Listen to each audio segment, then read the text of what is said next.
하나님의 어, 은혜가 저와 여러분에게 넘치기를 축복합니다. 오늘 서기관과 바리새인보다 더 나은 의라는 제목으로 말씀 나누겠습니다. 팔복을 통해 우리는 이미 팔복의 과정을 통해서 그리스도인의 성격을 살폈습니다. 그런 다음에 팔복, 마태복음 5장 3절부터 12절까지 나오는 8가지 복에 대해서 말한 다음에 예수님은 13절부터 16절까지 그리스도인의 정체성, 너희는 세상의 소금 혹은 너희는 세상의 빛이다 라고 말씀하셨습니다. 특별히 14절에서 빛을 설명하면서 사람들에게 보이기 위해 세워진 산 위에 있는 도시를 말씀하십니다. 그러니까 그 산 위에 있는 도시처럼 빛은 밑에 두지 아니하고 높이 둔다. 그래서 모든 사람들이 볼 수 있도록 드러내는 것이다 라고 하는 것이지요. 이것은 구약에서부터 나온 개념입니다. 하나님은 당신의 백성들에게 율법을 주어 지키게 함으로 이제 출애굽하던 이스라엘 백성들에게 율법을 주어 그 율법을 지키게 함으로 그 주변 나라들에게 매력적인 백성들로 보이게 했습니다. 인권이 없는 주변 나라들, 그 다음에 지극히 이기적이고 욕심을 따라 행함으로 말미암아 무법이 판을 치는 그러한 가나안 문화, 가나안 땅, 그곳에 하나님의 말씀을 통해서 그 말씀을 지키고 말씀을 따라 사는 이스라엘 백성들은 그 나라 사람들이 볼 때 매우 매력적인 백성들로 보이게 하셨다는 거예요. 이것은 하나님의 의도입니다. 하나님은 한 민족을 택하시고 그 민족을 통해서 열방이 복을 받게 하려는 게 하나님의 의도였다 그랬어요. 아브라함 자신이 복이 되게 하고 아브라함으로 인하여 모든 열방이 복을 받는 통로가 되게 하심이 하나님의 의도였다고 그랬습니다. 바로 그 일을 이루기 위해서, 바로 그러한 일을 이루기 위해서 하나님께서 이스라엘을 택하셨다면 이제 신약의 교회가 바로 그러한 사명을 감당하는 공동체가 되기를 원하셨다는 거예요. 그런 의미에서 산 위에 있는 도시, 곧 세상의 빛이 되는 그런 교회의 공동체로 세우시되, 그렇게 하기 위해서 주어진 그 5장 17절부터 5장 나머지 부분 내내 다루고 있는 부분이 뭐냐면 율법입니다. 그래서 율법을 주셨고 율법을 따라 살게 함으로 이제 매력적인 반문화 대한사회를 이루는, 하나님의 열방 가운데 드러내서 이제 다른 사람들이 볼 때 매우 하나님을 존중히 여기는 백성들이고 또 인권이 없는 그러한 지역에 사는 사람들이 매우 인권을 지키고 또 매우 이제 다른 사람을 위해하는 그런 문화를 보면서 참 이렇게 도전을 받도록, 그리고 그들에게 이끌리게 하시려는 하나님의 의도를 우리가 읽어낼 수 있습니다. 우리가 산상수훈을 이런 하나님의 의도, 구약에서부터 나타난 이런 관점으로 보아야 될 필요가 있어요. 그래서 소금과 빛의 정체성을 말씀하신 다음 율법에 대한 부분을 말씀하시는 것은 아주 순서적으로도 옳고, 그리고 우리가 어떻게 살아야 되는지를 보여주는 매우 중요한 부분이라는 것이지요. 서기관과 바리새인보다 더 나은 의, 이것을 주님은 우리에게 요구하십니다. 오늘 본문에 그렇게 말하죠. 너희 의가 서기관과 바리새인보다 더 나아야 된다. 더 낫지 못하면 결단코 천국에 못 간다 그랬거든요. 그러니까 더 나아야 된다 이렇게 말하는 것을 보면 주님이 우리에게 요구하시는 의가 무엇인지 우리가 알 수 있어요. 자, 세 가지를 보려고 합니다. 첫째, 죄인에서 제자의 삶으로. 우리는 지난주 율법과 복음의 관계를 살폈습니다. 요약하면 율법은 복음으로 인도하고 복음은 율법으로 인도한다 이렇게 말했어요. 한번 따라서 하실래요? 율법은 복음으로 인도하고 복음은 율법으로 인도한다. 네, 이제 지난주에 살핀 부분을 좀 요약하면서 더 이렇게 넓혀서 오늘 좀 살펴보려고 합니다. 그 밑에 첫 번째, 작은 첫 번째, 율법이 복음으로 인도합니다. 율법은 죄를 깨닫게 함으로 우리가 죄인이라는 사실을 발견하게 하려는 목적이 있어요. 그러니까 로마서 7장 7절에 지난주에 봤지만, 그러니까 율법이 없으면 우리가 무엇이 죄인지를 몰라요. 그래서 율법을 통해서 우리가 죄인이라는 사실을 밝히 알게 되는 거죠. 모세는 율법을 우리에게 율법을 통해서, 그러니까 모세를 통해서 우리에게 율법이 왔죠. 근데 문제는 율법은 죄를 기가 막히게 폭로해요. 율법 앞에 살면 우리가 얼마나 죄인인지 알게 하죠. 그러나 죄를 해결할 능력은 율법 안에 없어요. 오늘날 현대의학으로 암을 못 고치잖아요. 근데 현대의학으로 암 걸린 줄은 알잖아요. 바로 율법이 이와 같아요. 그러니까 우리가 그 심각한 죄인이라는 사실을 인식하게 되긴 하지만, 그러나 우리가 얼마나 그 죄의 문제를 스스로 해결할 능력이 없다는 사실을 인식하게 되는 거죠. 그래서 율법은 그 앞에 선 사람들을 예수 그리스도께로 인도하는 일을 해요. 그걸 두고 갈라디아서에서는 뭐라 그랬냐? 초등교사다 이렇게 말했죠. 기본적인 것을 가르치는. 그 결과 예수를 믿음으로 말미암아 율법을 통해서 죄인이라는 사실을 깨닫고 우리의 유일한 구원자이신 예수 그리스도의 십자가의 대속의 은혜를 믿음으로 말미암아 우리가 하나님 나라 백성이 되는 것이지요. 이때 예수님은 십자가에서 우리의 모든 죄를 해결함으로 율법의 요구를 완성시켰다. 이건 지난주에 나눴어요. 어떻게요? 율법의 요구는 우리가 사형에 해당되는, 그런데 예수님이 십자가에서 우리가 받을 형벌을 대신 짊어지심으로 모든 죄를 담당하심. 그래서 우리가 그 예수 그리스도의 십자가 사건을 통해서 율법의 요구가 이루어졌어요. 그런데 이 예수님은 십자가에서 죽으심으로 끝난 게 아니고 부활하시고 승천하셔서 성경에 예언된 하나님의 아들로 증명되셨습니다.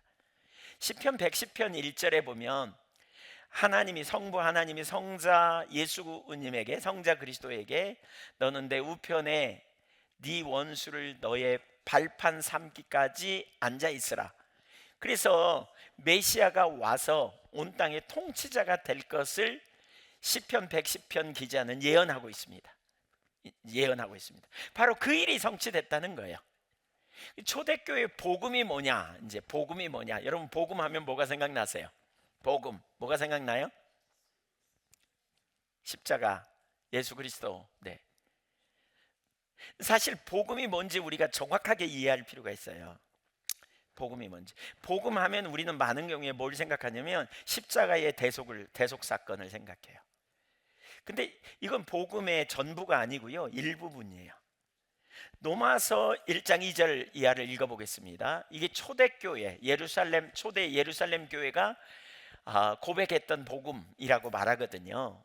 바울이 로마 교회에 편지를 쓰면서 자기가 믿는 신앙 고백, 그 복음이 무엇인지를 설명하고 있는데요. 1장 2절부터 보겠습니다. 이 복음은 하나님이 선지자들을 통하여 그의 아들에 관하여 성경에 미리 약속하신 것이라. 그러니까 성경에 미리 약속하신 복음. 그래서 구약 시대, 그러니까 예수님 당시 바리새인들, 구약에서부터 복음이 뭔지 그들은 다 알고 있었어요. 왜냐하면 이사야 52장에 복음은 하나님의 통치가 다시 회복된 것을 복음으로, 하나님의 통치가 거침으로 그들이 포로로 잡혀갔다면 하나님이 통치하심, 이것이 바로 복음이라는 걸 알았어요. 하나님이 다시 통치하기 오셨다. 이게 복음이에요. 이게 그 당시에 이스라엘 백성들이 다 가지고 있었던, 유대인들의 그냥 보통 명사처럼 이렇게 다 알고 있었던 개념이에요. 그러면서 구약에서부터 예언된 거다 그러면서 3절과 4절을 같이 읽어봅니다. 그의 아들에 관하여 말하면 육신으로는 다윗의 혈통에서 나셨고 성결의 영으로는 죽은 자들 가운데서 부활하사 능력으로 하나님의 아들로 선포되셨으니 곧 우리 주 예수 그리스도이니라. 이 복음에 대해서 설명하는데 3절에 아들에 관한 거라는 거예요. 복음은 아들, 하나님의 아들. 그러면서 나단의 신탁, 사무엘하 7장에 나온 다윗에게 주신 나단의 예언을 여기 인용해서 설명해요. 그러니까 다윗에게 계속해서 왕이 나올 것이다. 다윗의 씨, 다윗의 혈통을 통해서 계속해서 아들을 낳을 것이고, 결국 그 아들이 누구냐면 메시아가 될 것을 얘기하거든요. 그러니까 정치적인 왕은 어느 시점에 끝나지만, 그러나 진정한 통치자 왕이 나올 거다. 그가 누구냐면 메시아, 하나님의 아들 올 거다, 이 얘기예요. 4절을 보십시오. 거기 성결의 영으로는 죽은 자들 가운데서 부활하사. 잘 보세요. 이 복음이 뭔지 더 분명히 여기서 볼 수 있어요. 예수님이 죽으셨다, 그리고 부활하셨다, 그리고 어떻게 됐다? 능력으로, 이렇게 말하는데 능력 있는 하나님의 아들로 선포되셨다, 이렇게 번역하는 게 더 옳아요. 예수님이 죽으시고 부활하셨는데 그 죄가 없는 주님이 죽음에 머무를 수 없어요. 그래서 능력 있는 하나님의 아들로 드러나신 거예요. 원래 예수님은 하나님의 아들이신데 능력 있는 하나님의 아들로 드러나셨어요. 여기까지 깨달은 초대교회 성도들은 복음 핵심이 뭐냐면 예수 그리스도는 우리 주님이시다. Jesus Christ our Lord. 예수 그리스도는 우리 주님이시다. 한번 따라서 보세요. 예수 그리스도는 우리 주님이시다.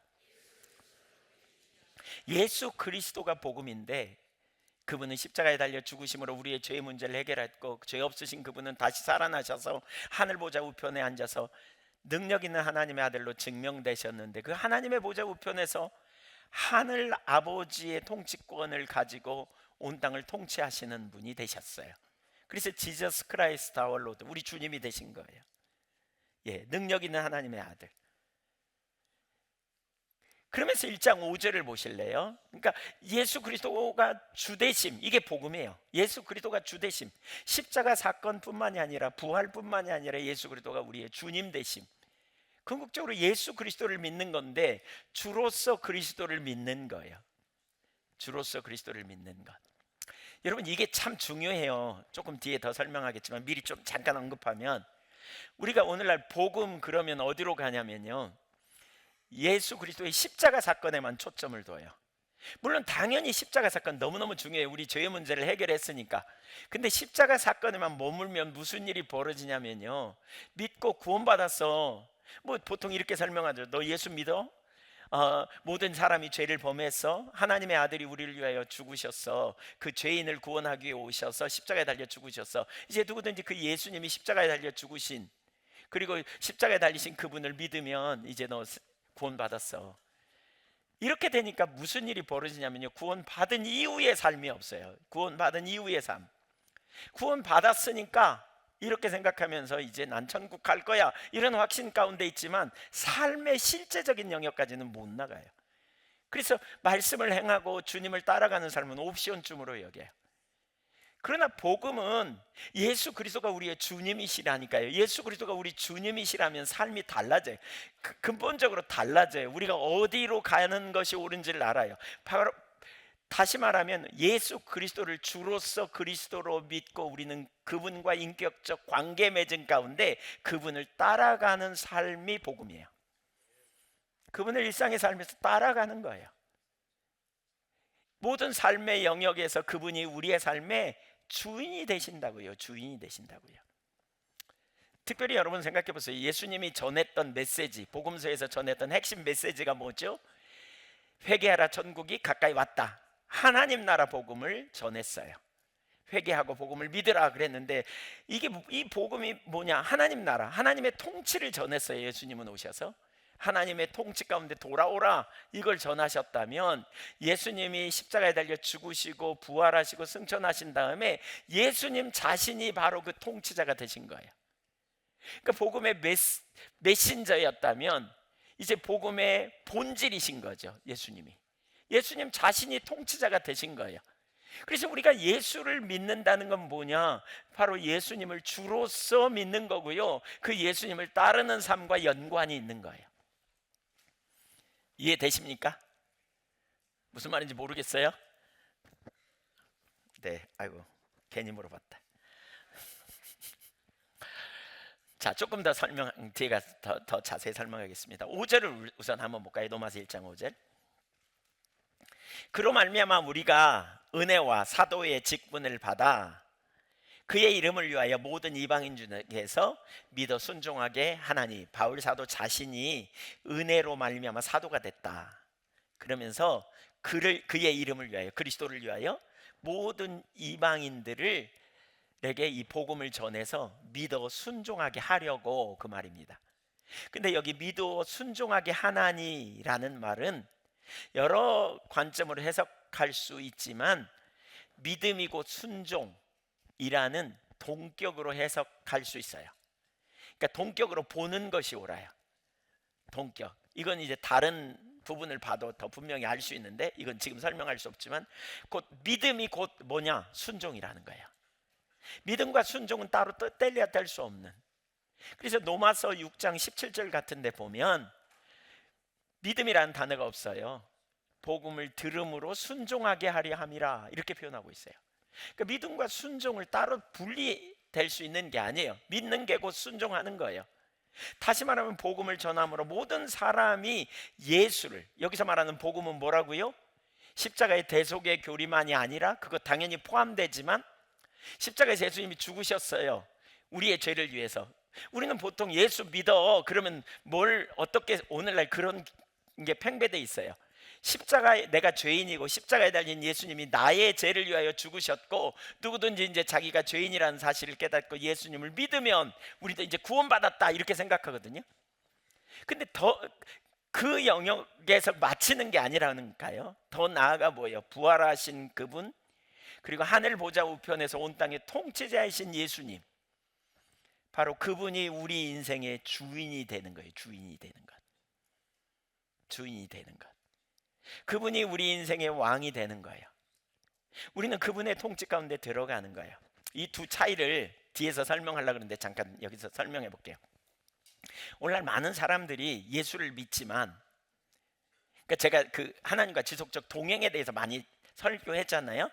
근데 왜 사람들이 이 지속적 동행이 아무리 봐도 옳아요. 하나님과 지속적 동행해야 돼요. 근데 왜 사람들이 지속적으로 동행하지 못하게 될까? 뭐가 문제일까? 이걸 찾다가 보니까 많은 사람들이 예수를 주로 고백하고 믿었다, 나는 하나님의 백성이 되었다고 말하는데 지속적인 삶의 주님의 말씀을 듣고 따라가지 못하는 이유는 예수님이 내 모든 삶의 영역의 통치자라는 사실을 받아들이지 않기 때문에 그러는 것 같아요. 그래서 어떤 경우에 예수 믿고 구원받는다라고 말하지만, 여러분 예수님이 주님이라는 말은 우리의 삶의 한 부분만 주님이 아니에요. 죄의 문제만 해결하는 주님이 아니에요. 인간관계의 주님, 가정 안에서의 부부관계에서, 부모 자녀와의 관계에서, 내가 삶의 현장에서, 내가 또 돈에 대한 어떤 이해, 또 사람 관계에 대한 이해, 내가 미리 어떤 시각으로 인생을 해석하느냐의 그런 이해가 내가 주인이 아니고 주님을 따라가는 가운데 주님이 내 모든 삶의 영역에서 그분의 기준과 그분의 길을 내게 알게 할 때 우리는 그 기준을 따라 우리 삶을 바꿔가는 거예요. 어디서? 일부분만? 아니요. 예수님이 주님이시라니까요. 모든 영역의 주님. 근데 이렇게 말하면 어떤 분은 그렇게 말해요. 그러니까 이렇게 말하면 예수를 믿는다고 말하지만, 십자가의 대속의 그 구원의 의미를 믿는다고 말하지만 어떤 영역에서 이런 얘기하면 거기까지? 깜짝 놀라면서 그렇게 누가 믿어? 이렇게 말하는 사람들이 적지 않아요. 그러면서 본인은 구원받았다, 나는 이제 천국에 갈 거다 이렇게 큰 소리 빵빵 치지만, 그러니까 구원받았지만 삶은 없는 거죠. 실제적인 삶에서는 이기적이고 자기중심적이고 그 부분은 건드리지 마세요, 이런 영역들이 군데군데 많이 있는 거죠. 내가 주인 노릇하고 내가 통치하려고 그러고 내 마음대로 살려고 하고, 그러면서 예수는 주님이시라고 고백해요. 여러분 예수님이 주님이 되신다는 말은 우리의 삶의 모든 영역의 통치자의 모든 영역의 주님 되심이죠. 로마서 10장도 한번 볼까요? 로마서 10장 9절 읽어봅니다. 시작. 내가 만일 내 입으로 예수를 주로 시인하며 또 하나님께서 그를 죽은 자 가운데 살리신 것을 내 마음에 믿으면 구원을 받으리라. 여기 뭐라 그랬어요? 내 입으로 예수를 주 주 이게 복음입니다. 예수님이 나의 주님이십니다. 주인이십니다. 라는 고백입니다. 예수님이 나의 주인이십니다.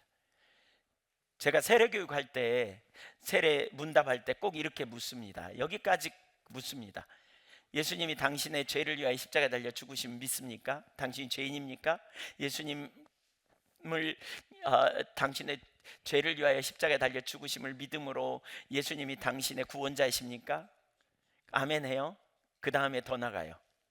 근데 그 예수님이 부활하셨고 승천하셨다는 사실을 믿습니까? 그리고 하늘 보좌 우편에서 온 땅의 통치자라는 걸 믿습니까? 그래서 우리는 그분의 주권 앞에 적극적으로 반응하고 따라가야 된다는 거 믿으십니까? 이게 바로 예수님이 주인 되신 의미입니다. 이게 예수님이 주인 되심의 의미예요.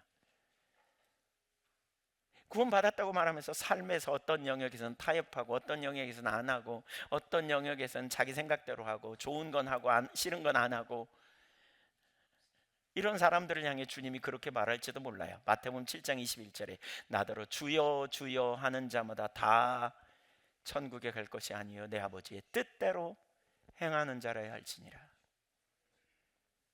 예수님을 주로서 그리스도로 영접한다는 것, 이게 뭘 의미하는지 보십시오. 여기 이 말입니다. 예수를 그 구절 올려주세요. 내 입으로 예수를 주로 시인하며, 이건 입술의 고백이죠. 사람들 앞에서 내가 예수님을 주로 믿습니다. 예수님은 나의 주님이시다. Jesus Christ our Lord, 이렇게 고백하는 거예요. 그러면서 그 뒤에는 또 다른 것 같지만 사실은 설명하는 겁니다. 또 하나님께서 그를 죽은 자 가운데서 살리심, 십자가의 대속이죠. 예수님이 죽으셨음과 다시 살아나심, 복음의 내용이 먼저 여기 다 나옵니다. 예수님이 우리의 주님이신데 십자가에 달려 죽으시고 부활하시고 승천하셔서 우리의 주님이 되심, 이게 복음이에요. 그걸 믿는 거예요. 내가 믿는다는 말은 뭐예요? 여기서 그렇게 예수님의 주 되심을 이루며 살아가는 삶이에요. 주 되신 예수님을 내가 따라가는 거예요. 주 되신 예수님을 내가 의지하고 살아가는 거예요. 이게 복음이에요. 그래서 10절 사람이 마음으로 믿어 의에 이르고 입으로 시인하여 구원에 이르느니라.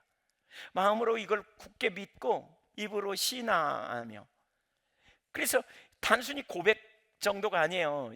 이건 단순히 이론적인 지식으로 머무는 게 아니에요. 십자가 죽음과 부활, 그리고 그분이 승천하셔서 우리 주님이 되심을 믿는 것. 여기 믿는다는 말은 그런 의미에서 본다면 지적 동의에서 끝나는 게 아니라니까요. 십자가 대속의 은혜를 내가 믿는다, 이건 되게 뭐예요? 지적인 영역에서 일어나는 일이지만, 그분이 우리의 주님이 되신다는 말은요, 삶으로 따라가는 것을 의미해요. 삶으로 따라가는 것. 입술로의 고백만이 아니고 인격적 교제 가운데 주님 되심을 인정하고 따라가는 것. 다시 말하면 믿음이란 죽으시고 다시 부활하신 예수님을 우리의 주님으로 모시는 인격적 관계. 다시 말하면 우리는 통치자이신 우리 주님과 인격적 관계 맺음, 하나님과 분리되었던 자리에서 다시 하나님과 관계 맺음, 인격자이신 예수 그리스도를 나의 삶에서 주님이 되시도록 하는 것. 이것이 바로 율법이 우리를 복음으로 인도한다 할 때 그 복음 안에서 일어나는 일이죠. 내가 예수를 믿음으로 말미암아 내가 하나님의 백성, 자녀가 되었고 구원받은 하나님의 백성으로서 살아가는 삶은 단순히 지적인 안에서만 일어나는 게 아니고 이제부터 나는 그리스도를 따라가는 삶으로 나아가는 거예요. 그분과 인격적 교제 안에서, 친밀한 교제 안에서. 두 번째, 복음은 율법으로 인도합니다. 그래서 이 관계성에서 보면 당연하게 우리가 어떻게 돼요? 주님과 동행하는 삶을 사는 거예요. 인격적 관계가 아니면 지적인 영역에서 우리는 몇 가지 종교적 의식으로 전락하기가 쉬워요. 제가 앞에서 나눴지만 우리 신앙은 지속적인 하나님과의 동행인데요, 동행을 뭘로 바꾸냐? 의식 지키는 걸로. 이론적 지식으로 바꿔버리기가 얼마나 쉬운지 몰라요. 동행하는 것은 뭐라 그랬어요? 이제는 나눴죠. 할라크, 함께 걷다, 그런 의미라 그랬죠. 이것은 뭐예요? 우리의 삶의 모든 영역에서 하나님의 방식, 우리 주님의 삶의 방식을, 우리 주님의 뜻을 내 삶의 방식에 적용시키는 거예요. 예수님은 공생애 동안 하나님 나라 선포하셨고, 그 승천하신 이후에 하나님 나라의 통치자로서 우리 가운데 주님이 되셨다 그랬죠. 그래서 이 땅에서 우리의 삶의 모든 영역에 예수님이 주되심을 인정하고 주님을 따라가게 하는 거예요. 내가 예수님과 동행할 때 그 전에는 내 욕심과 그 전에는 내가 계산해봐가지고 이익이 되면 항하고 손해보면 안 왔지만, 이제는 달라요. 주님의 뜻이 어디에 있는지를 묻고 주님의 의도가 무엇인지를 묻고 깨달은다면 그 주님의 뜻을 따라 내가 선택해 가는 것, 이게 뭐냐? 예수를 믿는 삶이에요. 실제적인 삶, 주를 따르는 삶. 여기에 동행함이 있어요. 여기에 동행함. 여러분, 동행에 놀라운 축복이 있다, 이런 표현은 제가 전에도 여러 번 나눴잖아요. 많은 사람들이 길을 잃어 동행을 놓치기 때문에 제가 볼 때는 진짜 놀라운 하나님의 약속을 다 놓치는 것 같아요. 동행을 놓치기 때문에. 지속적으로 동행할 때 무슨 일이 벌어져요? 하나님을 더 아는 것이 확장된다 그랬잖아요. 하나님을 점점 더 많이 안다 그랬잖아요. 예, 하나님이 아브라함에게 베드로에게, 예수님 베드로에게 너는 나를 따르라, 내가 너로 사람을 낳는 어부가 되게 하리라, 이렇게 말했는데, 네, 근데 할 일이 많아서 못 가겠어요. 그러면 죽은 자가 살아나는 것을 보았을까요? 주님이 가르치는 놀라운 역사들을 경험했을까요? 말씀대로 물고기 2마리와 보리떡 5개로 5,000명을 먹이시고도 남는 놀라운 능력의 역사들이, 말씀을 따라 그런 역사들이 나타나는 걸 보았을까요? 전혀 못 봤어요. 주님을 따르는 삶은요, 우리의 삶의 현재에서 우리를 인도하시는 우주의 창조자이신 만왕의 왕이신 주님을 따라가는 거예요. 그분을 따라 발을 옮기고 그분의 말씀을 따라 우리의 삶의 가치관을 조정하고 삶의 태도를 바꾸고 우리의 모든 삶의 영역에 전환되어지는 실제적인 역사가 일어나는 거예요. 그렇게 될 때 무슨 일이 있어요? 진짜 하나님의 말씀이 사람을 낳는 어부가 되게 하리라고 말씀하신 그 약속이 성취되는 거를 그가 보는 거죠. 그 과정까지 갈 때까지. 만약에 안 갔더라면요, 다 이론이에요. 오늘날 진짜 많은 사람들이 하나님이 제게 이런 비전을 주셨어요, 이런 사람들 많아요. 근데요, 그 비전의 성취까지 못 보는 사람들이 또 되게 많아요. 말씀이 육신이 되어야 되는데 말씀이 유산해버렸지. 유산. 왜요? 동행이 안 되면 우리가 놓쳐요. 그러니까 지속적 동행이 우리 가운데 얼마나 중요한지 몰라요. 그리고 하나님 말씀을 따라 우리가 계속 순종하고 나갈 때 무슨 일이 점점 벌어져요? 우리의 성품이 주님을 닮는 성품으로 빚어져 가죠. 성령을 쫓아 행하면, 모든 진리로 인도하신 성령이 우리를 인도할 때, 우리가 성령을 따라 행할 때 성령께서 우리가 과거에는 죄를 따라 행했던 이 죄가 권위를 가지고 우리를 자꾸 끌고 갔다면, 이제 우리는 그 죄의 권위를 벗어버리고 예수 그리스도께 주도권을 드리고 성령께 주도권을 드려 순종했더니 성령이 우리의 삶에서 권위를 갖고 나아가면서 우리의 삶에 성령의 열매가 성품으로 자연스럽게 맺어지는 이 삶이 되어지죠. 동행하는 삶. 이때 중요한 게 뭐예요? 그분의 말씀을 듣는 거죠. 기록된 말씀을 듣는 거고요. 하나는 기록된 말씀. 우선 보세요. 우리 중에 아무도 예외가 될 수 없는 보편적인 말씀들이 있잖아요. 예를 들면 여러분이 누군가가 미워해. 성경을 보면 미워하는 것에 대해서 뭐라고 말하는지 나와요, 안 나와요? 조금 나와요, 많이 나와요? 어마어마하게 많이 나와요. 미워하면 안 된대, 용서해야 된대. 이게 주님 말씀이에요. 내가 예수님이 내 삶의 주인이라면 내가 감정 영역에 그 골짜기에 갇혀 있을 게 아니고요, 주님의 말씀에 주도권을 드리고 순종하여 우리가 나가는 거예요. 어디로 나가요? 믿음으로 그 영역 밖으로 넘어서는 자리까지 가는 거예요. 이게 믿음으로 삶의 전환이 일어나는 거예요. 이게 주님을 따라가면, 그래서 무슨 일이 벌어질까요? 삶이 안 변하는 게 기적이에요. 그뿐만이 아니죠.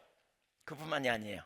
예수님이 우리의 삶의 주인이라면 모든 진리로 인도하시죠. 모든 것을 가르치신단 말이에요. 순간순간 주님께서 우리에게 하나님의 목적과 의도를 우리에게 보일 때 우리가 그 일에 순종하고 따라가는 일이 일어나야 돼요. 근데 순종하고 따라가는데 위험 부담이 있어요. 때로는 뭐예요? 예. 예를 들면 우리 구장로님에게 너 지금 짐 싸서 일본 선교사로 가라 그렇게 얘기하시면, 구장로님 평상시에 일본을 동경하고 일본을 너무 좋아했다면, 일본 가서 사는 걸 기뻐한다면 할렐루야 그리고 가겠지만, 여러 여건상 제가 볼 때는 일본 선교사로 가는 거 불가능해요. 이 나이에 무슨 내를, 아마 그러실 거요. 예, 그리고 이 권사님한테 여쭤봐야 알아요. 또 네, 당신이 나가시오 이러면 어떻게 해? 네, 이 권사님은 그렇게 안 하시겠지만, 가봐야 알긴 하겠지만, 하여튼 네. 근데 주님의 말씀을 확신하면 뭐가 있어요? 조정이 필요하단 말이에요. 남은 생애를 어떻게 살아야 될지 조정하고 전부를 걸고 따라가는 거 결코 쉬운 일이 아니에요. 그러나 우리가 주님과 동행하려면, 하나님이 일본으로 가라 그러면 일본에 가야 거기에서 뭔가 주님을 경험하거든요. 그거 놓으라 그러면 그거 놓아야 뭔가 주님을 경험하거든요. 모세를 애굽에, 나이 80에 모세를 애굽으로 보내잖아요. 하나님이 애굽으로 가래, 돌아가래. 애굽은 모세의 과거의 기억에 가면 모세는 좋은 땅이 아니야. 애굽은 좋은 땅이 아니야. 모세의 기억에 가면 시끄러운 땅이고, 가면 자기 죽일 수도 있고 대적도 있고, 그리고 생각해 보면 안 가고 싶어. 지금 이제 여기서 40년 살았고 익숙하고, 그러니까 거기서 남은 생애를 잘 보내고 싶겠지 않겠어요? 근데 하나님이 가라 그러면 가야 돼. 가 보니까 거기에서 뭐예요? 하나님을 체험하고 능력을 체험하고, 그렇죠? 하나님의 약속이 성취됨도 경험하고. 여러분 동행하기 원하세요? 동행하실 건가요? 뭐예요? 대답이 좀 미지근한데, 동행하시기를 축복합니다. 동행하십시다. 네, 저도 부지런히 동행해 보려고요, 주님이. 과거에 제가 그런 얘기 했잖아요. 예, 돈 좀 모아놨는데 누가 저한테 300만 원 필요하다 그래가지고, 제가 딱 300만 원 있는지 어떻게 알았지? 왜 나한테 그 얘기하지? 그래서 그냥 알겠다고 하겠다고 그랬는데, 그 다음에 그 기도도 안 했어요. 다른 기도 그냥 주님 찾는데 네가 줘라 그랬다고. 300만 원 네가 줘라. 그래서 제가 어떻게 반응했다고요? 예수 이름으로 명하노니 물러가라 그랬다고요. 별로 생각이 안 난다고. 주님의 말씀을 듣고 순종하는 것이 어렵기 때문에 많은 사람이 동행을 그쳐요. 그래서 이런 설교를 들으면 이런 생각을 하죠. 능력이 내 안에 없는데, 말씀대로 살기가 어려운데, 나도 알아. 친밀한 교제가 중요하고 말씀을 따라가야 동행이 있고, 동행하면 놀라운 축복이 있는 거 알아. 근데 말씀대로 살아가는데 너무 많은 부담이 아이고 해봐도 안 되더만. 아마 이런 의식 가진 분들이 되게 많을 거예요, 오늘날. 근데 여러분, 거듭 자꾸 나누지만 이건 우리의 자원으로 하는 순종이 아니에요. 우리에게는 그런 능력이 없어요. 주님이 능력을 주시는 거예요. 히브리서 4장 12절부터 16절까지 좀 볼 텐데요. 히브리서 4장 12절, 거기 방송실 노마서로 잘못 올라갔는데 히브리서입니다. 12절 13절 한번 읽어볼까요? 시작. 하나님의 말씀은 살아있고 활력이 있어 좌우의 날선 어떤 검보다도 예리하여 혼과 영과 및 관절과 골수를 찔러 쪼개기까지 하며, 또 마음의 생각과 뜻을 판단하나니 지으신 것이 하나도 그 앞에 나타나지 않음이 없고, 우리의 결산을 받으실 이의 눈앞에 만물이 벌거벗은 것 같이 드러나느니라. 말씀의 기능인데요, 말씀이 칼처럼 예리하대요. 그래서 뭐 한다고요? 판단한다는 거예요. 하나는 판단해요. 정지웅 딱 이러면서 말씀으로 딱 드러내요. 숨겨진 마음의 생각과 일을 다 드러내신대. 무슨 동기를 가지고 살았고, 사람을 어떤 눈으로 바라보고, 어떤 마음으로 말하고 행동했는지 이런 거 다 드러내신대. 그럼 무슨 생각이 들어요? 여러분, 이렇게 다 드러내면 정 집사님 무슨 생각이 들어요? 뜨끔. 예. 근데 한 번도 아니고 계속 그래, 계속. 그럼 죄책감에 팍팍 죄의식에 눌릴 거예요. 그렇지 않은 사람 거의 없을 거예요. 여러분, 하나님이, 우리 사람이 자기 보기에는 깨끗하죠. 여러분, 손 깨끗해 보이죠? 여기 밑에 손톱 밑에 후벼가지고 현미경에다 놓고 보세요.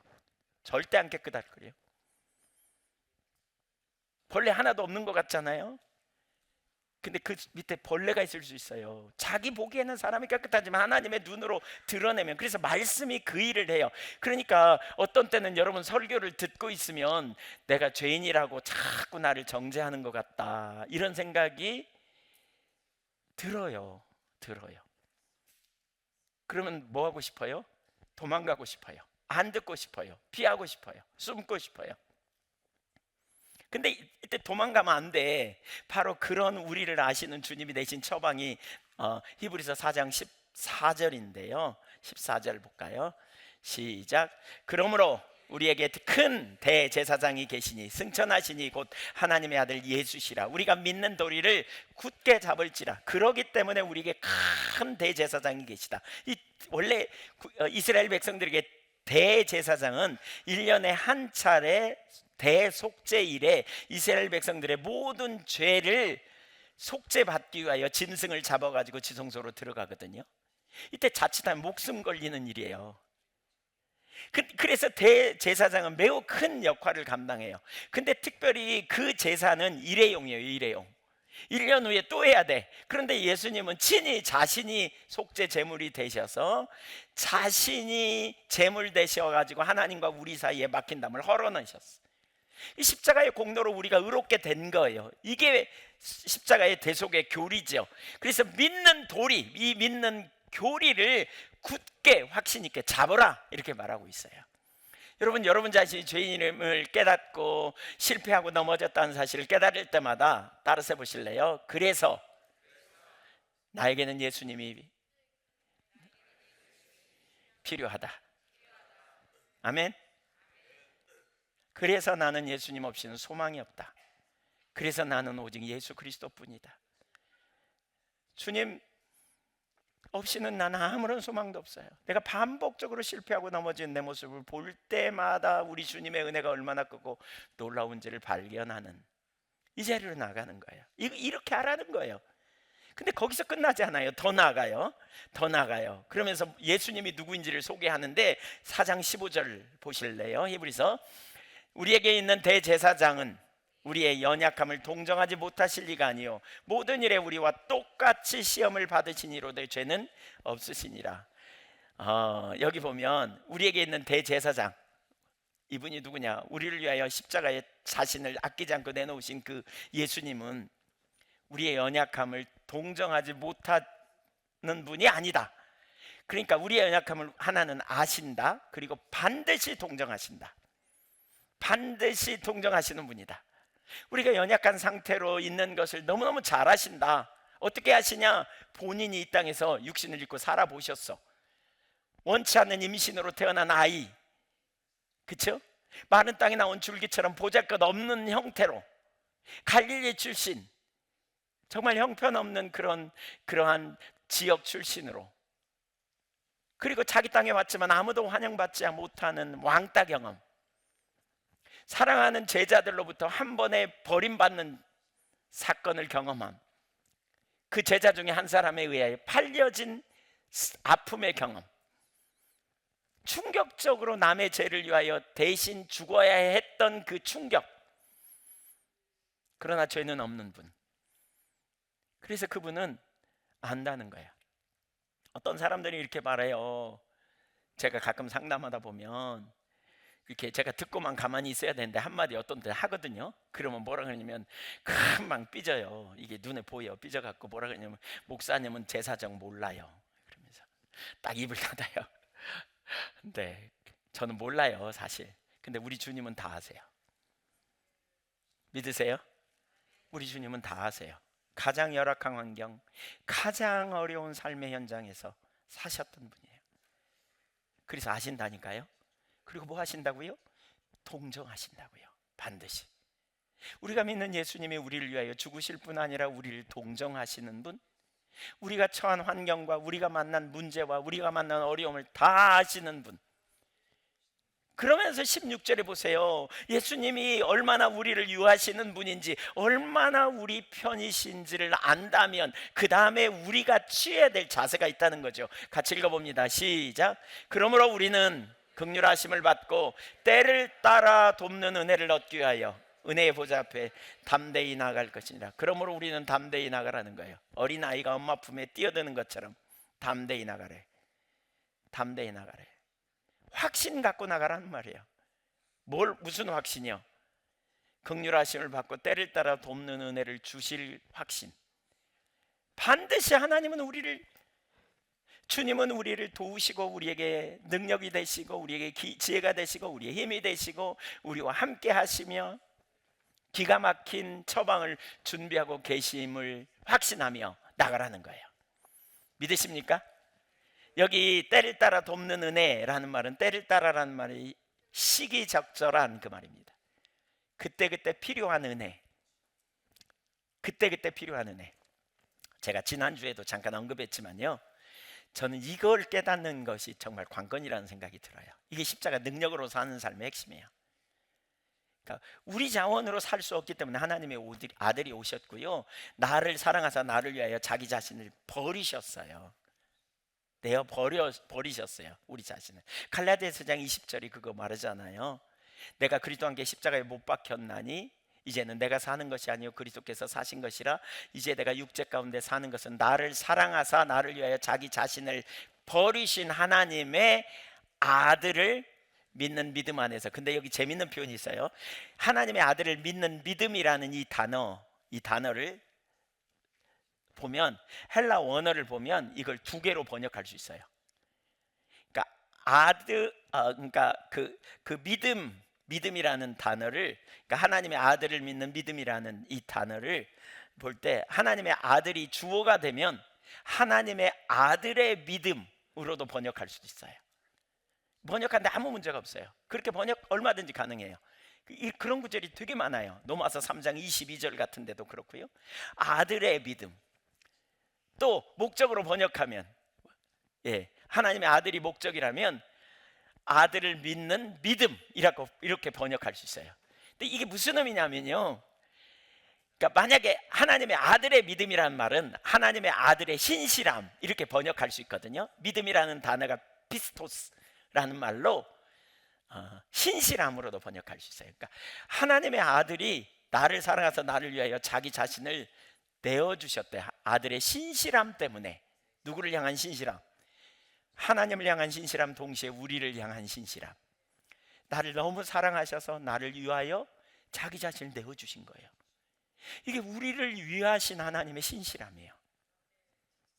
얼마나 여러분 우리를 사랑하시는지 여러분 기억해야 돼요.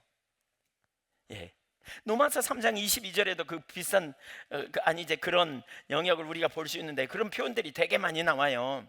언어를 보면 이제 그런 의미인데요. 22절도 곧 예수 그리스도를 믿음으로 말미암아 이렇게 말하거든요. 근데 예수 그리스도의 신실함으로 말미암아 이렇게 번역할 수 있어요. 이것도 예수 그리스도의 신실함, 우리를 사랑하셔서 우리를 위하여 자기 자신을 아끼지 않고 내놓으시는 그 신실함, 언약의 신실함, 그 신실함으로 말미암아 모든 믿는 자에게 하나님의 의가 전가됐다는 거예요. 예수 그리스도의 신실함으로. 그러니까 구원의 주권이 하나님께 있음을 강조할 때 이런 표현하죠. 이런 표현. 물론 당연히 우리는 믿음으로 구원받죠.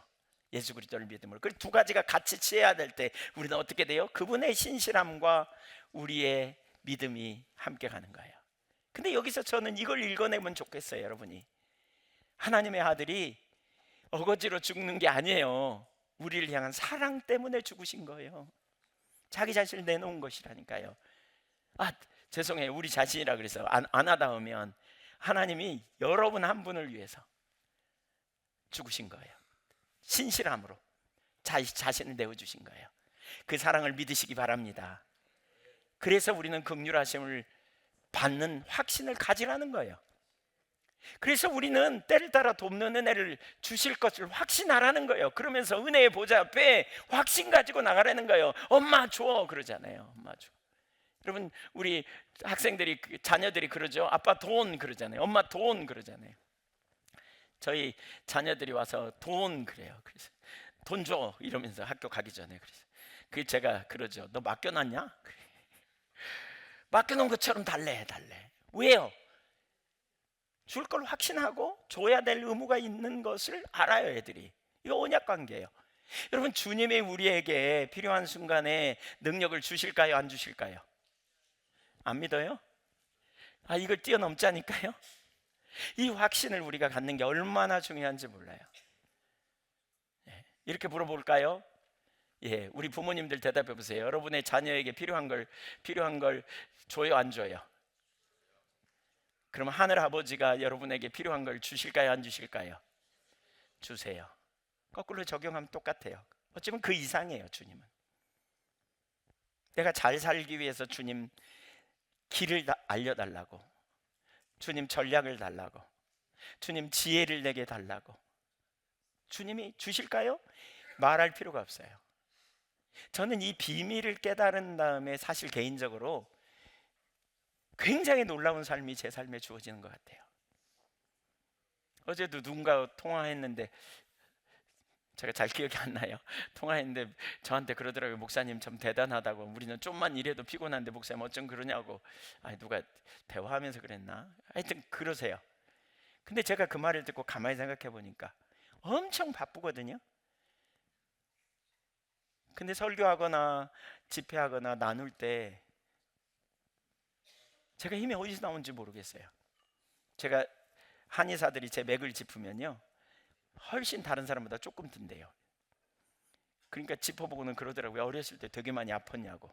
그래서 맞다고, 많이 아팠다고, 기초 체력이 약하다고 저한테.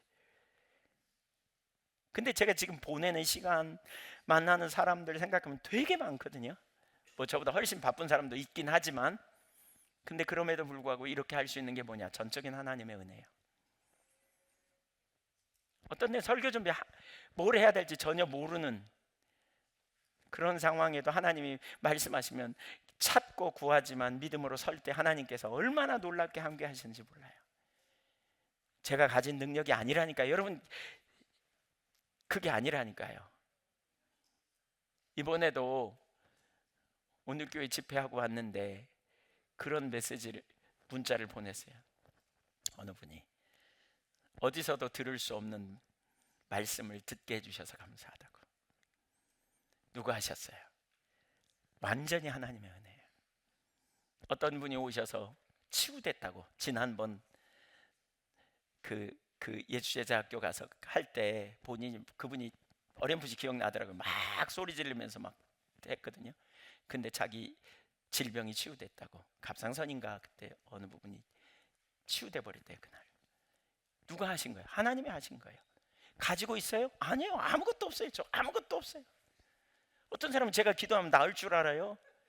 제가 과거에 누구 기도할 때 감기가 즉각해서 치유됐어요. 집에 갔더니 저희 아이가 아파요. 그래서 제가 아이를 위해서 기도했는데 안 나아요. 제가 그거 가지고 있다면 누구한테 더 주고 싶겠어요? 네, 다 똑같이 주고 싶어요. 사실 그렇지만 안 나아. 우리가 가진 게 아니에요. 우리에게 능력이 있잖아요. 여러분, 우리가 지혜가 있는 게 아니에요. 예수는 하나님께서 나서 우리에게 지혜가 되신다 그랬잖아요. 예수가 지혜예요. 그분이 오셔서 우리에게 지혜가 되시는 거예요. 우리가 가진 게 아니에요. 우리에게 있는 게 아니에요. 없다고 절망하거나 좌절할 게 아니에요. 우리 주님이 능력이세요. 주님이.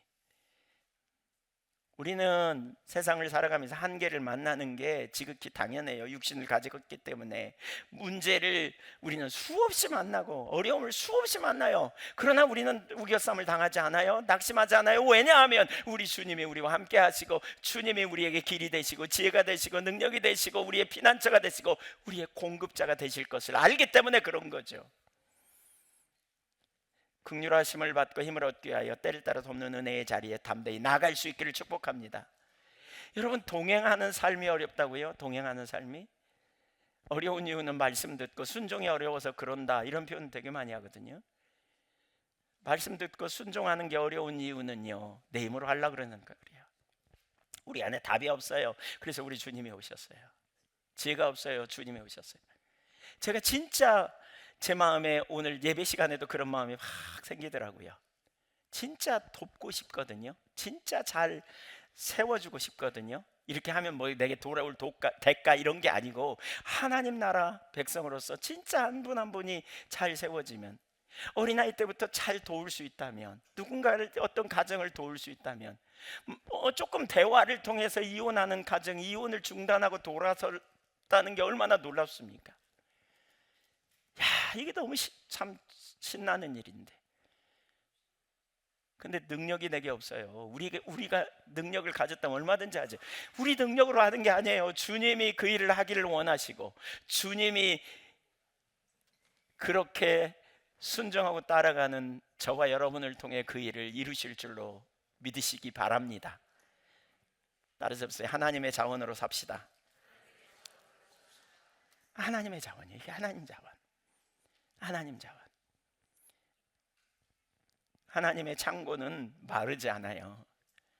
하나님의 능력은 찔끔하다가 그만두는 게 아니에요. 너무 많이 써버려가지고 없어진 거 아니에요. 하나님의 자원은 무궁무진해요. 하나님의 지혜는 한이 없어요. 우리가 그분의 지혜, 그분의 능력, 그분의 은혜 끊임없이 주고 싶어요. 부모로서 자녀에게 주고 싶은 마음이 있죠. 근데 이 마음이 제가 손자, 손녀를 가져보니까 더 확인되더라고요. 손자, 손녀는 진짜 조건 없이 그냥 요구하면 다 주고 싶어, 다 주고 싶어. 왜 이런지 모르겠어요. 이게 다 주고 싶어요. 예. 저만 특별한가 물어봤더니 안 그래요. 그냥 다 그냥 똑같아요. 하나님은 그보다 훨씬 더 하실 거예요. 하나님은 우리를 도우시되 정말 말로 표현할 수 없을 만큼 우리를 돕기를 원하시고 우리를 세워주기를 원하시는 분이시라니까요. 더 이상 한계 안에서 절망하지 말고 믿음으로 여러분 주님을 향해 입을 넓게 열으십시오. 기도를 통해서 우리는 하나님의 유업에 참여하는, 신학자들은 그런 표현을 해요. 기도로 하는 통로를 통해서 하나님의 상속을 우리가 이 땅에서 누리는 삶, 그걸 김세윤 교수 같은 분은 하나님을 덧입어 살아가는 삶이라는 표현을 해요. 우리가 이렇게 살아갈 때 점점 완전케 되어지는 거죠. 두 번째, 서기관과 바리새인의 의. 네, 예. 첫 번째가 잘 이해되면 두 번째, 세 번째는 이제 빨리 나가도 금방 이해할 거예요. 시간이 많이 가버렸는데 5장 20절 보세요. 내가 너희에게 이르노니, 마태복음 5장 20절, 너희 의의가 서기관과 바리새인보다 더 낫지 못하면 결코 천국에 들어가지 못하리라. 당시 유대인들에게 그런 속담이 있었대요. 뭐냐면 천국에 두 사람만 들어갈 수 있다면 한 사람은 서기관이고 한 사람은 바리새인일 거다, 이렇게 말했대요. 서기관과 바리새인은 누구보다도 말씀대로 살기를 힘썼던 사람이거든요. 그러니까 수많은 장로들의 유전을 뽑아서 613가지로 만들었어요.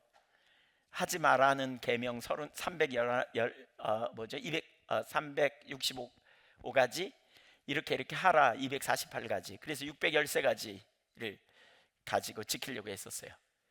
근데 놀라운 사실은요, 예수님이 바리새인과 서기관들을 엄청 책망하시거든요.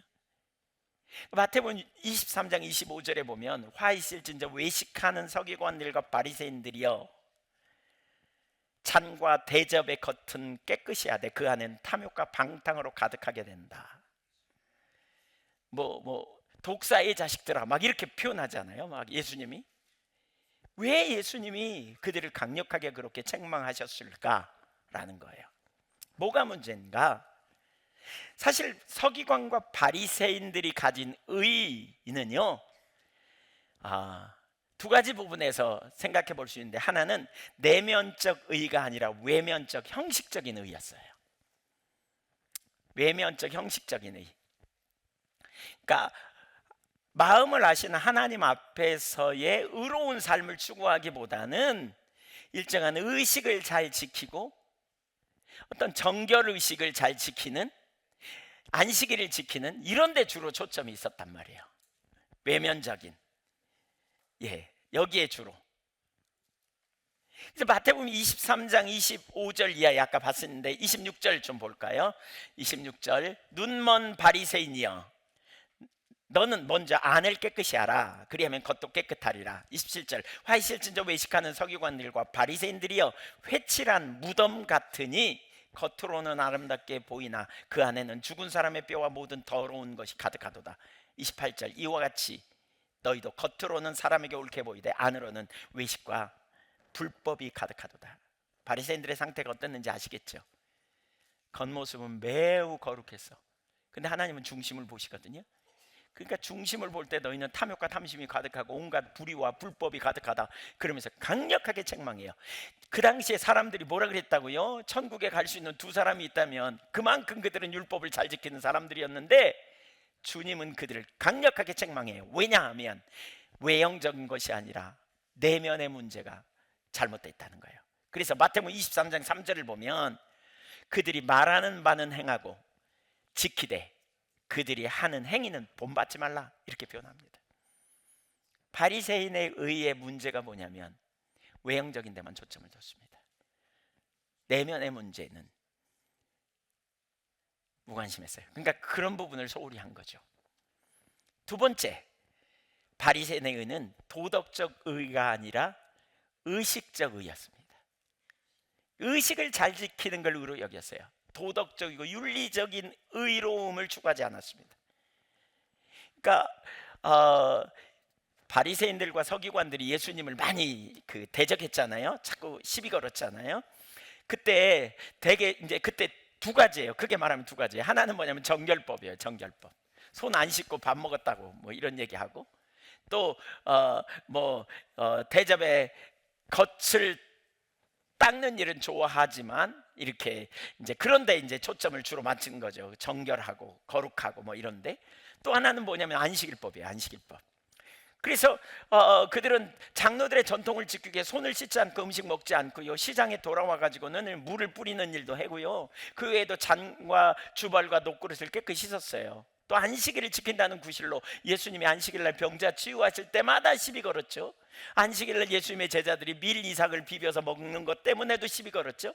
그러니까 이 두 가지 의식법을 가지고 계속 그들은 시비를 걸은 거예요. 의식을 어떻게 지키느냐 안 지키느냐.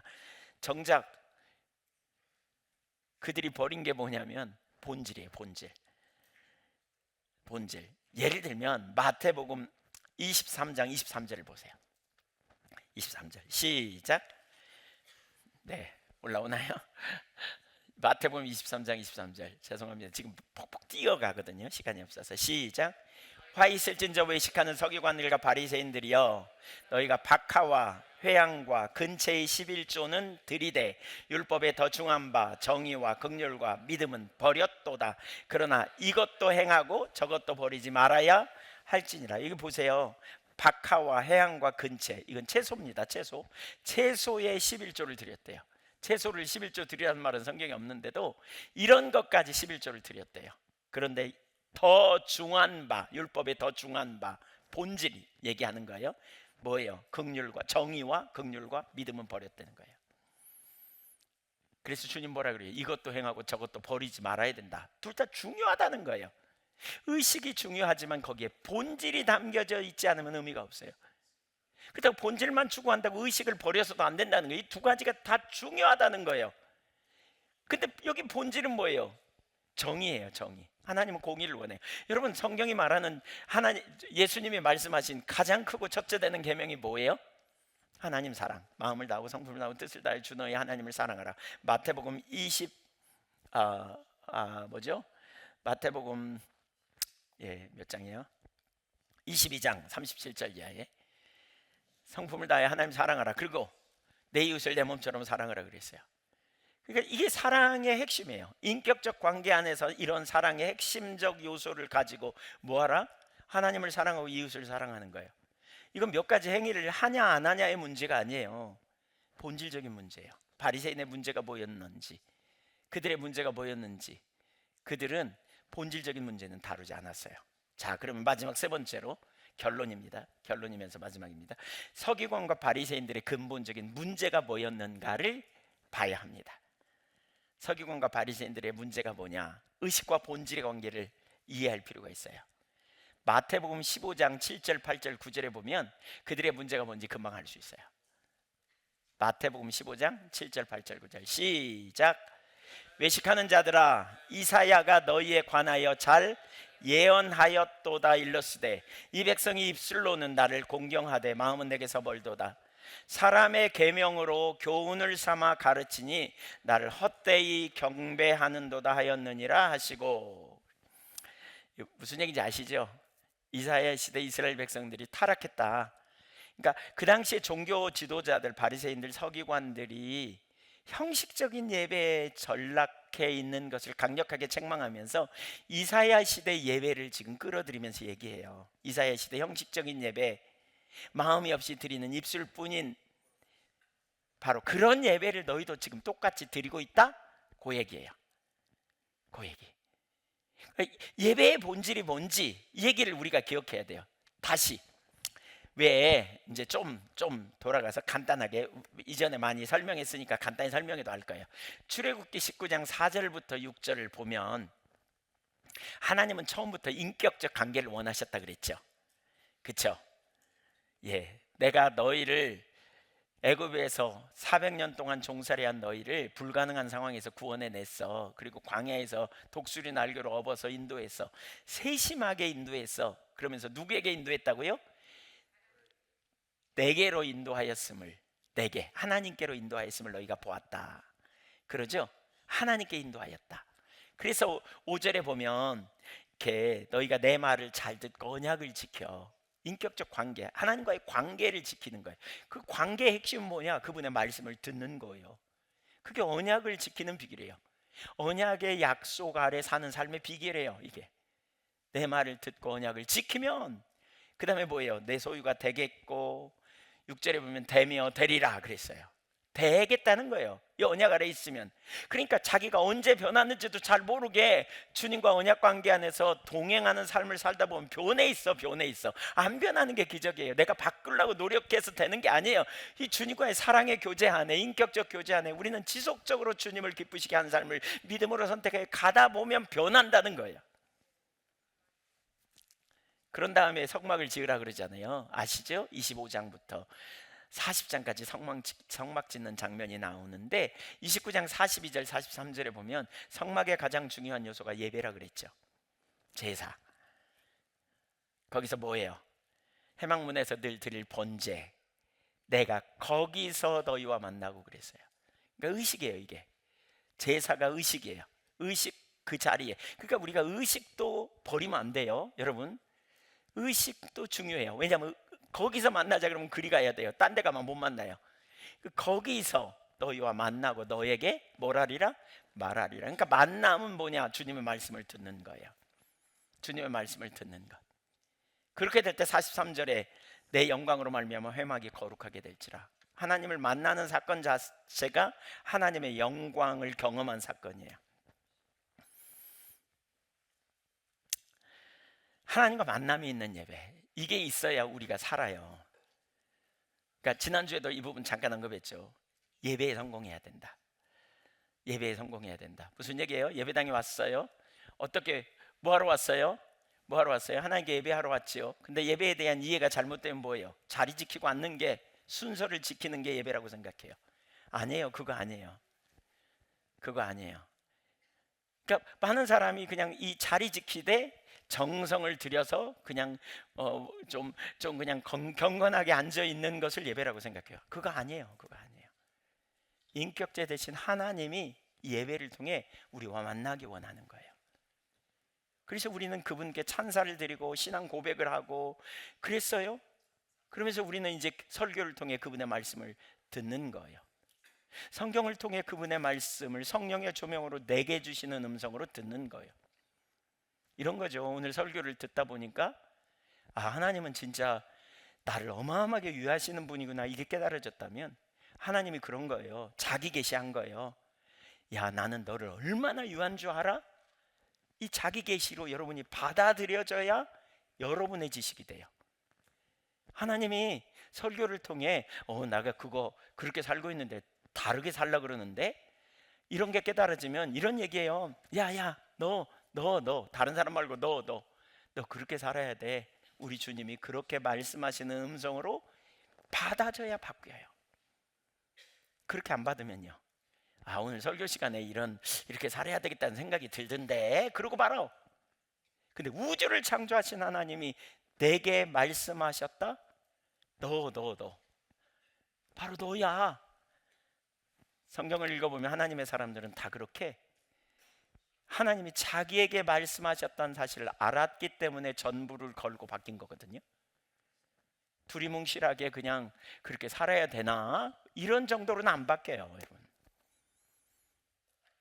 내게 주시는 음성으로 듣는 거예요. 그러면 뭐예요? 우주를 창조하신 하나님이, 나의 전부신 하나님이 내게 말씀하시면 어떻게 해요? 걸어요, 안 걸어요? 안 사라지면요, 하나님 안 사라져요. 은혜를 부어주세요. 제가 그렇게 살기 원하는 게 하나님 뜻인데 어떻게 해요? 저에게 은혜를 주세요. 가르쳐 주세요. 제가 뭐가 문제예요? 계속 하나님 앞에 씨름하는 거죠. 그분이 갖고 씨름하는 거예요, 여러분. 깨닫게 해달라고, 인도해달라고, 날 내버려 두지 말라고, 저를 가르쳐 달라고. 더 구체적으로 어떻게 해야 되는지, 그러면 하나님이 조금씩 더 깨닫게 하세요. 더 넓혀주세요. 더 구체적으로 보게 하세요. 알면 알수록, 넓혀지면 넓혀질수록 하나님 뜻이 뭐구나, 그렇구나. 그러면서 우리의 삶이 주님을 따라가는 거죠. 설교 한 번 듣고 그냥 이렇게 뭐 좀 깨달았다고 변하냐? 절대 안 그래요. 절대 안 그래요. 내게 주시는 음성으로 들려야 돼요. 여러분, 설교 끝나고 예배 마치고 하나님이 오늘 내게 이렇게 말씀하셨다, 이게 있다면, 말씀하신 분이 정말 하나님이라면 여러분은 아마 하나님 앞에서 그 문제 갖고 씨름할 거래요. 씨름하겠죠? 왜? 하나님이 주신 말씀인데 어떻게 그냥 우습게 여기겠어요? 그 진지한 관계가 되는 거죠. 진지한 관계. 이게 올바라요. 이걸 원했어요. 겁쟁이 400년 동안 노예 생활하던 그들이 사막에 나왔는데 얼마나 두렵겠어요. 앞이 안 보이지. 불안하지요. 우리가 왜 인생의 불안이 우리에게 익숙한 패턴이잖아요. 앞날에 잡을 것도 없고 문제도 많고 이런 불안함이 막 우리 속에 있잖아요. 불안하면 막 우리가 막 마음이 못 견디죠. 막 여러분 불안함 자주 느낍니까? 혹시 그런 분들 있잖아요. 막 불안해갖고 좌불안석. 왜 불안해요? 환경이 뭐 여러 가지 요인이 문제가. 근데 예배 자리에서 하나님을 알았어. 그분이 우주를 창조하신 분이야. 그분이 나를 위하여 독생자를 아끼지 않았어. 그분이 나와 함께 계신데 그럼 불안해요? 날아가 버려요. 나가는 순간 담대하겠죠. 400년 동안 노예 생활하던 그들의 겁쟁이였던 그들이 주님과 만남을 통해서 담대하고, 하나님의 말씀이 가당치도 않은 현실과, 그러니까 현실 상황에서 볼 때 가당치도 않은 일 같았는데 하나님을 만나고 났더니 하나님의 말씀이 생명이라는 걸 깨닫고 믿음으로 삶을 조정하고 가는 이런 과정을 통해서 그들이 점점 새로워지는 거죠. 이 일이 일어나야 돼요. 이 일이 우리 가운데 이 일이 일어나야 돼요. 그래서 예배에 성공하면 점점 자유해져요. 점점 염려가 맡겨지고 불안함이 내려지고 점점 하나님의 길을 따라 전부를 걸고 우리 삶을 조정해가고, 이게 반복되면 환경이 아무리 커도 우리 주님이 계심을 알기 때문에 담대하죠. 우겨쌈을 당해도 쌓이지 않고. 이게 우리의 신앙이에요. 주님이 이걸 의도하셨어요. 그런데 이스라엘 백성들이 어떻게 돼요? 금방 그걸 놓쳐버렸어. 그래서 어떻게 해요? 이사야 시대에 하나님을 떠났어. 그들이 입술뿐인 예배를 드렸어요. 이사야 29장 13절에 보면 이 백성 입으로는 나를 가까이 하며 입술로는 나를 공경하나 그들의 마음은 내게서 멀리 떠났나니. 아까 마태복음 15장 7절 8절 9절의 말씀과 정확히 똑같아요. 그들이 나를 경외하면 사람의 계명으로 가르침을 받았을 뿐이라. 형식적인 예배로 전락한 거예요. 이사야 1장 4절에 보면 슬프다 범죄한 날에 허물진 백성이여 행악의 종자여 행위가 부패한 자식이로다. 그들이 여호와를 버리며 이스라엘의 거룩한 신의를 만으로 여겨 멀리 떠나갔도다. 근데 그럼에도 불구하고요, 그들이 하나님 떠났다니까요. 근데 아까 입술뿐인 예배를 드렸다잖아요. 하나님 떠나서 그렇지 우리 이렇게 생각할 수 있잖아요. 근데 보실래요? 11절 무수한 재물을 여호와께서 말씀하시되 너희의 무수한 재물이 내게 무수한 재물을 드렸어요. 여러 번 나눴지만 학자들은 이사야 시대의 외형은 완전했다는 거예요. 완전한 제사를 드렸어요. 흠이 없는 제사를 드렸어요. 그들은 성경에 의거하면 완전한 제사. 근데 하나님 안 받았어. 왜? 하나님은 본질을 원하는데 껍데기에 불과하니까. 그래서 12절에 너희가 내 앞에 보위로 오니 누가 이것을 너희에게 요구하였느냐. 보위로 오라고 그러셨어요. 근데 뭐라고요? 보위로 오라 그러는 건 만나러 오라는 거예요? 마당만 밟고 가라는 거예요? 만나러 오라는 건데 만날 기대감도 없이 그냥 자리만 덮이고 가는 거예요. 와서 의식시키니까. 그러니까 의식 잘 지켰으니까 우리는 괜찮아. 이것이 바로 이사야 시대였고 그 똑같은 일이 600년 후에, 아니 700년 후에 예수님 당시 바리새인들의 신앙이었다는 거예요. 정확하게. 근데 그들은 뭐 했다고요? 성경대로 제물을 갖다 바치고 성경대로 살라고 정결한 의식을 지키고 성경대로 안식일을 지키려고 했었다니까요. 그러면서 자기들 신앙은 좋다 이렇게 본 거예요. 그게 바리새인과 서기관이 가진 의로움이에요. 그게 그들이 가진 의.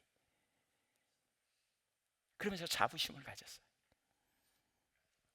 뭐가 문제인지 보이세요? 인격적 친밀한 사랑의 교제 가운데 있지 못하고 형식적인 신앙으로 전락해서.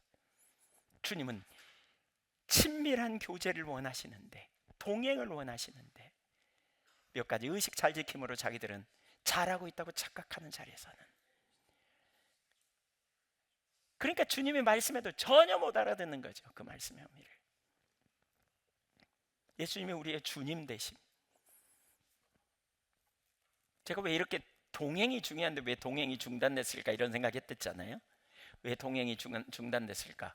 가만히 보니까 동행이 중단된 핵심 이유가 뭐냐면요, 그 한 가지 이유 중에 하나가 그거 같아요. 아까 대속의 교리, 십자가의 대속의 교리에만 머물러. 너무너무 중요한 핵심이에요. 근데 복음은 대속의 교리로만 끝나는 게 아니에요. 구원해 놓으시고 부활하시고 승천하셔서 온 땅의 통치자라니까요. 그래서 우리 주님이라니까요. 그래서 우리는 주 되심을 이루어가는, 주를 따라가는 예수님의 주님이, 이 주 되신 주님이 여러분의 가정의 주인 되시기를 축복합니다. 예수님의 주인 되심이 여러분의 삶을 통해 나타나야 돼요. 우리의 삶을 통해.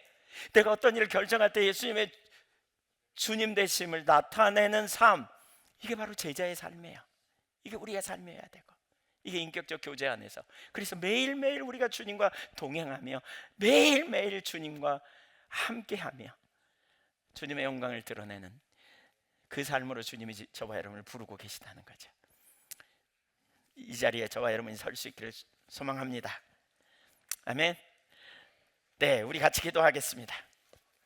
우리 하나님이 얼마나 크고 놀라우신 하나님이고 완전한 주님이신지 믿음으로 바라보십시오. 여러분에게 예수님은 주님이십니까? 복음이 무엇인지 오늘 우리가 살폈는데, 내가 주로서 그리스도를 따라가기로 결정하고 인격적 친밀한 교제 가운데 내가 주님과 동행하겠다, 이런 중심의 자세를 가지고 있는지 살펴보십시오. 주님이 우리를 얼마나 사랑하시는지, 얼마나 유하시는지. 엄마는 어린아이 뭐가 필요한지 아시지 않아요? 우리 주님은 우리가 뭐가 필요한지 알아요. 주님이 우리에게 뭘 맡겼다면 능력도 주세요. 아세요? 왜냐하면 주님의 일이니까요. 주님이 나를 위하시는 것이 주님의 일이에요. 여러분을 위하시는 것이 주님의 일이에요. 여러분이 세워지기 원하고, 여러분이 행복하기를 원하고, 여러분이 자유하기 원하고, 여러분이 주님 안에서 승리하기 원하고, 그것이 우리 주님의 마음이에요. 믿음으로 입을 크게 열으세요. 이 시간 눈을 감고 주님을 바라보면서 믿음으로 주님을 향해 입을 크게 열면 좋겠어요. 있는 그대로 나가세요. 그런즉 우리가 무슨 말하리요? 만일 하나님이 우리를 위하시는데 누가 우리를 대적하겠느냐? 자기 아들을 아끼지 않고 내어주신 하나님의 어찌 아들과 함께 모든 걸 더해주지 않겠느냐? 예수 그리스도의 신실함이 저와 여러분을 신실하게 인도하셨다는 사실을 기억하십시오. 바울 사도는 내가 복음을 부끄러워하지 않는다. 왜냐하면 이 복음은 모든 믿는 자에게 구원을 주시는 능력, 유대인이나 헬라인이나 차별이 없이 주시는 능력이기 때문이라고 말합니다. 그러면서 복음에는 하나님의 의가 나타났는데 그것은 하나님의 아들 우리 주 예수 그리스도의 신실함으로 인하여 시작된 일이고, 우리는 이제 그 하나님께 신실함으로 나아가 인격적 친밀한 교제 가운데 신실함으로 나아갈 때 우리는 이 땅에서 의인이 살아가는 삶의 비결은 신실함으로 하나님 나라 백성을, 하나님 나라의 영광을 드러내는 삶을 사는 거예요. 가까운 사람들, 멀리 있는 사람들 삶의 현장에서 능력이 주님께 있어요. 주님 앞에 믿음으로 우리 같이 기도하는 시간 갖기를 원합니다. 하나님